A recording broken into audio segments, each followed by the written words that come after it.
On parlait hier du yin, du yang, du magnétique, de l'électrique, etc., etc. Donc on a toujours deux parties, deux polarités en fait, qui n'en créent en fait qu'une seule. On le retrouve dans son côté beaucoup plus cosmique, dans la grande dualité divine. Les plans de supraconscience et les plans d'inconscience. Et dans une partie, on va dire, plus absolue, le manifesté et le non manifesté.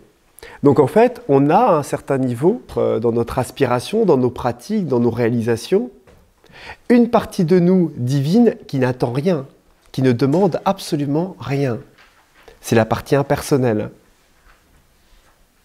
C'est la conscience témoin, c'est la partie qui observe. Et en fait, le présent ne nous demande absolument rien. Il n'y a aucune pression, il n'y a aucune demande de quoi que ce soit, il n'y a absolument rien. On peut trouver cet espace, et si on comprend qu'on est en train de pratiquer comme ça, et on arrive à avoir ces phrases, des fois mentales, j'ai des phrases, phrases mentales, qui nous rappellent comme ça qu'il n'y a rien à attendre, rien à comprendre, etc., on ne fait que persuader, quelque part, rappeler à notre mental qu'il n'a pas à s'exciter ou à stimuler quoi que ce soit pour réaliser quoi que ce soit. Parce qu'il n'y a rien à réaliser dans cet espace-là. Donc si on cherche l'espace de paix, l'espace de profondeur impersonnelle, l'espace de l'être central, la conscience témoin, le grand observateur, eh bien, il n'y a rien à faire, absolument rien.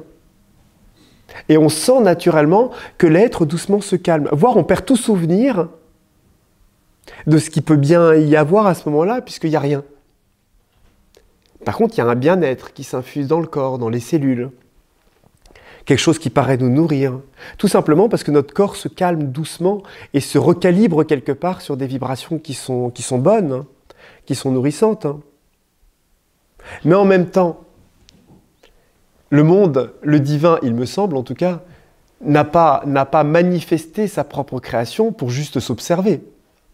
Donc on a une double force et une double action qui est en même temps qu'il y a une profondeur, il y a une observation, il y a une conscience témoin qui est là, il y a une autre partie qui tente de manifester quelque chose. On a dans le côté, on va dire, beaucoup plus grand la manifestation qui a été avec toutes les émanations, toutes les forces de nature, de lumière, etc. qui ont été manifestées avec toute cette combinaison de forces dynamiques. Mais à un autre niveau, on voit que nous, quand on médite et quand on part tranquillement de plus en plus profondément dans un espace, il y a une double force, d'une sorte de béatitude un peu qui s'infuse, une lumière qui arrive de derrière, qui emplit les cellules, qui emplit le corps. En même temps, on peut sentir une lumière qui tout doucement descend. Après, ça dépend de ce qu'on a demandé. Hein. Là, on est plus dans la paix, donc on a quelque chose de très doux qui descend naturellement, qui efface, qui tranquillise, on va dire, tous les espaces de notre être. On pourrait demander l'amour, on peut avoir une intention. Cette intention que l'on a, elle va générer une réponse de l'univers, puisque nous, on a une question permanente, je vous disais hier. On a une question à l'univers, permanente. Et cette question, elle amène une réponse, tout le temps. Et là, si on appelle l'amour, on n'a pas la même vibration et ça ne vient pas des mêmes espaces. Si on appelle la paix, on n'a pas les mêmes espaces qui se révèlent. Et si on ne demande rien, très bien, ne demander absolument rien, naturellement, c'est notre âme qui va demander, puisqu'elle est aussi quelque part une manifestation du divin, et dans la manifestation, dans ce qu'elle est devenue, elle est aussi une question, et elle est aussi le réceptacle d'une réponse du divin. Donc de ce fait, ce qui va se passer, c'est que naturellement, dans l'état dans lequel on va être, à un moment, il va y avoir une infusion et un rayonnement qui va venir dans les cellules et dans le corps. Et je dirais, parce que le divin manifesté tente de révéler ses plus belles qualités et les qualités du divin dans sa manifestation. Au niveau universel, par l'évolution des règnes, mais au niveau individuel, dans l'infusion de ces qualités dans notre propre monde intérieur. Les véhicules les plus subtils, comme les plans spirituels et nos corps spirituels, qui sont déjà relativement assez divins, on va dire, puisque quand même, voilà, plus on monte haut, plus on a des qualités divines qui sont extraordinaires. Mais dans les parties les plus grossières, pour moi, le divin tente et cherche à incarner sa divinité sur Terre, et pas dans les plans spirituels. Les plans spirituels ne sont que l'esquisse, des parties, des préparations quelque part de corps qui vont tenter petit à petit, parce qu'ils ont une perméabilisation beaucoup plus haute, un éthérisme beaucoup plus souple, de préparer les corps les plus grossiers à recevoir le divin. Donc l'intention pour moi première de la réalité du plan physique, c'est que c'est le plan de manifestation le plus désiré du divin. C'est pour ça qu'on a toujours quelque chose à faire. On n'est pas piégé ici. On n'a pas, entre parenthèses, peut-être à faire des pratiques les plus... Des fois, j'ai plein de mots que je cherche à inventer comme ça, mais ça colle pas des fois. mais on n'a pas à tenter de faire des efforts pour tenter d'ascensionner et de quitter ce monde-là. La libération, c'est pas du tout, en fait, vraiment ce que le mental pourrait imaginer. Le mental, il imagine une libération dans laquelle, enfin, il va réussir à s'extraire, à ne plus jamais souffrir de quoi que ce soit, dans lequel il va pouvoir extraire d'autres parties pour quitter, en fait, ce monde de souffrance, de difficultés, etc., etc. Donc, c'est une sorte de libération, de non-acceptation, quelque part, du monde tel qu'il a été présenté et du monde tel que le divin l'a manifesté.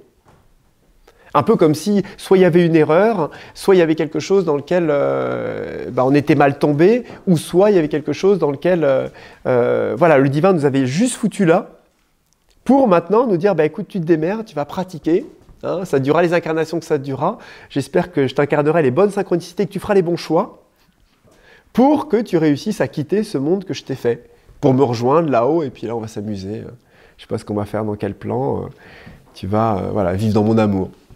Sans avoir la certitude que je ne te rebalance pas dans un autre truc, parce que je vois que tu as du potentiel de transmutation.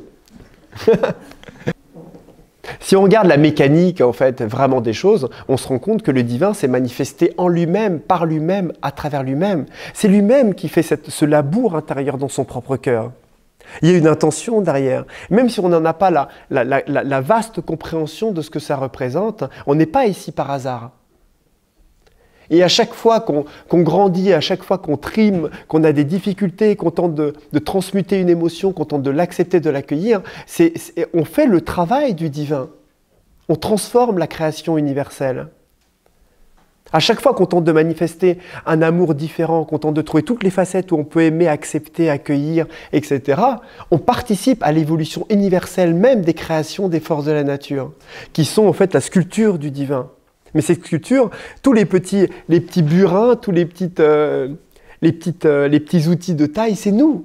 C'est la multiplicité du divin. Donc on est chacun un outil permettant ce travail-là. Donc il est évident que le divin va passer de ce fait à travers ses propres outils pour tenter de magnifier son œuvre.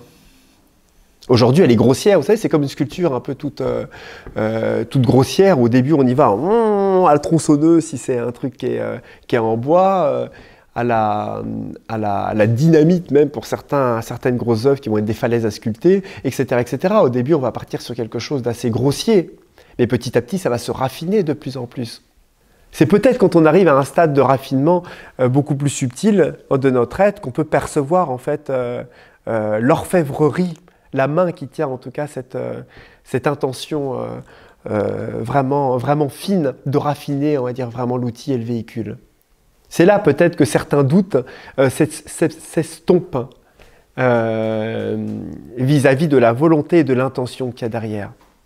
Et on sent que si on relâche, si on se détend profondément, que si on a confiance, si on ouvre notre cœur à cette possibilité ou à cette réalisation, en tout cas que quelque chose est là, que quelque chose passe à travers nous, qu'un courant vraiment vivant, intelligent, tente de manifester dans notre corps, de nous transformer pour manifester les qualités les plus divines, ou ces qualités divines, ou les qualités qui nous sont propres, en tout cas individuellement divines, eh ben on sent qu'on est accompagné et que ce monde est divin, tout simplement. Parce que c'est dur de le voir dans une guerre en Syrie, dans une farine, dans une farine. Dans une farine. Dans une famine. Famine, farine. C'est pas toujours évident de le voir. C'est pour ça qu'on ne peut pas voir les choses de manière trop superficielle. Il faut s'élever pour ça. Comme quelqu'un qui sera en plein milieu du centre de New York, la tête dans les égouts, comment il peut comprendre la ville s'il a la tête sur le trottoir ? Pas avoir des canettes de coca, des trucs, des pieds qui lui marchent dessus, des odeurs de pisse, de chien, de machin, des bruits, des pots d'échappement, enfin, c'est compliqué. Et d'un seul coup, si on fait monter la personne de plus en plus haut, ah, c'est une rue en fait, je suis dans une rue. Ah, mais il y a plusieurs rues. Ah, mais c'est quoi ce truc? Ah, les odeurs en fait, c'est des voitures, elles passent, c'est pas toutes les mêmes, elles ont différentes couleurs. Et puis on monte, et puis ah, bah, en fait, il y a des immeubles, il y a des trucs. Ah, mais en fait, c'est un ensemble, en fait, c'est une sorte de ville. Ah, mais en fait, il y a la mer autour, mais en fait, il y a plusieurs villes. Mais en fait, c'est un continent, mais en fait, il y a plusieurs continents, et ainsi de suite. Et poum! En fait, c'est rond, il n'y a rien autour. C'est l'espace. C'est l'espace. Qu'est-ce que je fous là? C'est quoi ce truc, tu vois? J'avais pas vu ça comme ça. Mais à un autre niveau, c'est un peu la même chose. On est dans nos problèmes, nos croyances, nos difficultés, nos machins. On est complètement piégé dans une superficialité, dans des turbulences de surface. Si on ne s'en extrait pas d'une manière ou d'une autre, par un élargissement, par une montée en vibration, par... voilà, quelles que soient les méthodes que choisit quelque part notre conscience pour nous élever, ben forcément, on ne peut pas décrire une ville avec des pots d'échappement, des crottes de chiens et puis des canettes sur le trottoir, quoi. C'est compliqué. On décrit autre chose. Ça existe, c'est une réalité, mais c'est autre chose. C'est pas la ville.